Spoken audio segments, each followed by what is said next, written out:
Assalamualaikum. Hi everybody. Okay, today I'm going to share with you the secret of me overcoming my anxiety and panic attacks.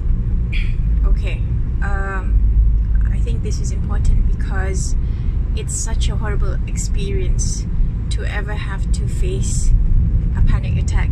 And there was a one time in my life back in 2012, I think it was, where I had suffered anxiety and panic attacks for an entire year. And what triggers these panic attacks is the thought of death, which was very frightening, and the thought of being buried alive, which is weird. But these thoughts would suddenly come into my head, for one thing, and then I think there was another thing that triggered it, and that was because I was facing a high amount of stress at the time. At the time in my life, my mother had just suffered a stroke, and everything in my entire family changed overnight. I remember that afternoon quite vividly. I was coming home from work and I was having tea with her, and I said to her, Ma, I call her my mother, Ma, half of your face looks weird. It's like it's lopsided.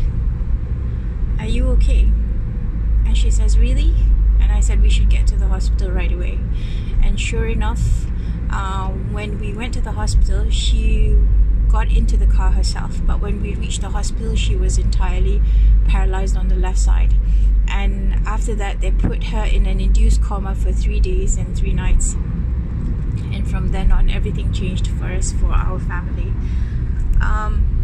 So it was about a few months after she had her stroke and she was back at home, and we were taking care of her. And of course I had stresses from work as well. I had at the time a group of postgraduate students working for me for my project, and they all sort of graduated at the same time, and suddenly I was left alone with a project that I had to do by myself. I was used to having this group here of students following me around, and suddenly it was just so stressful for me. I suddenly had neck pain and back pain, and because my mother went through had a stroke, when I had neck pain, my blood pressure would shoot up like crazy, and I would remember her having a stroke, and I would remember death, like I said before, and I would remember being buried alive, and I would suddenly start choking, and then I can't breathe.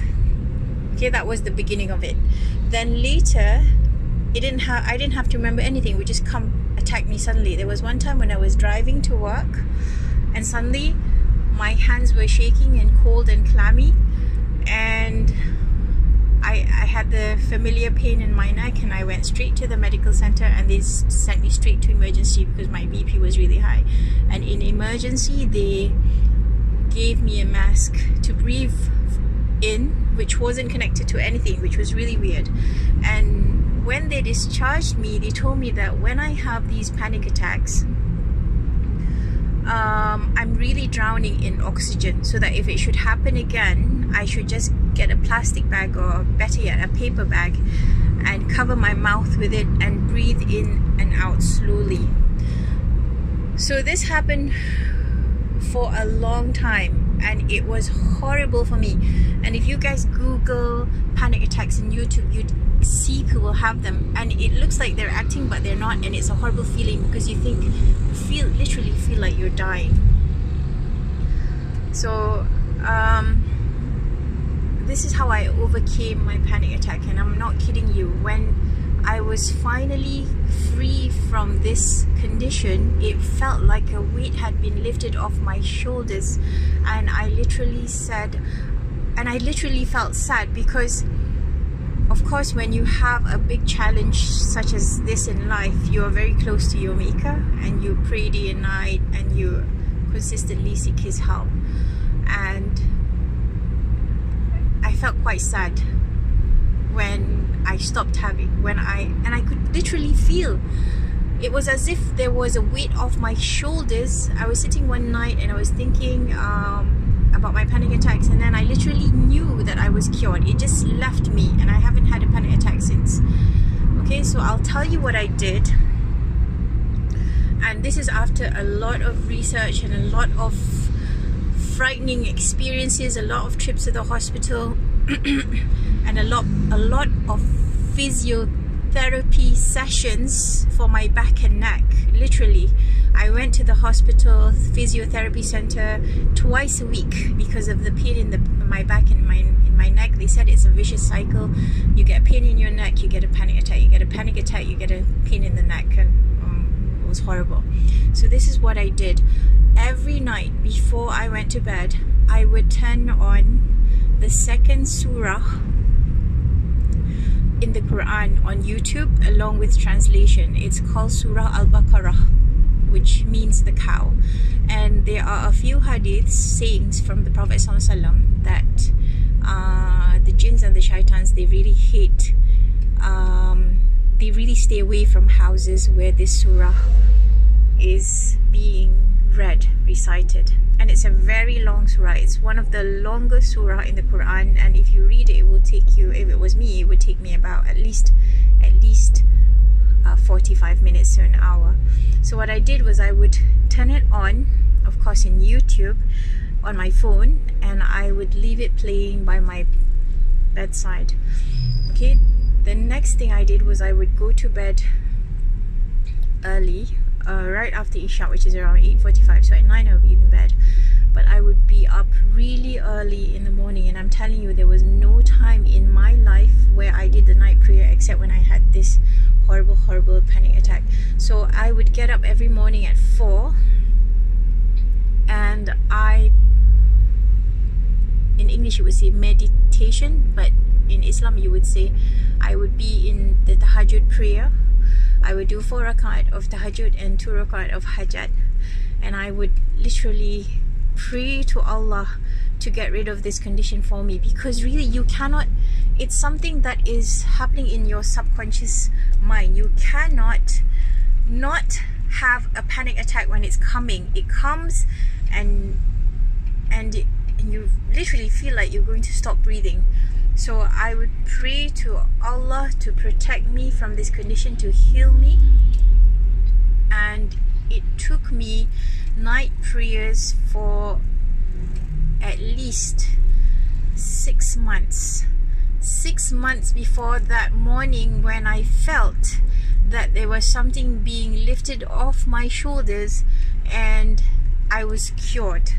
Okay, so just to clarify, I didn't take any drugs, I didn't take any medication to get rid of my condition, because like I said, the doctor said that all I just need to do is to calm myself and stop being fearful and things like that. And of course, and I was brought up by a herbalist who doesn't like heat drugs like the plague. So I got over my condition after 6 months of tahajjud and listening to Surah Al-Baqarah every night before I went to sleep. So usually when I turn on Al-Baqarah, by the time I wake up at 4, it's going on to the last ayat in the surah, and that last ayat is one that I recite every day up until today. It's a prayer for protection from Allah.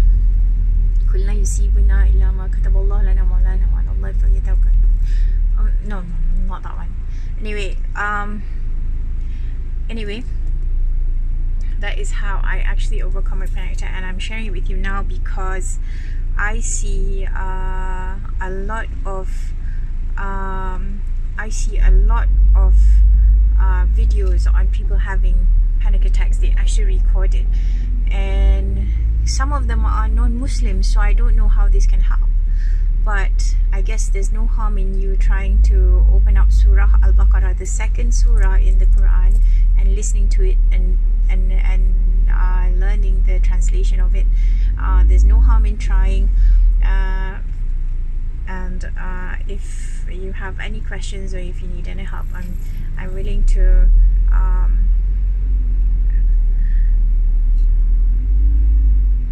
just listen. I absolutely understand how horrible it is, and I hope this video helps. All right, thanks.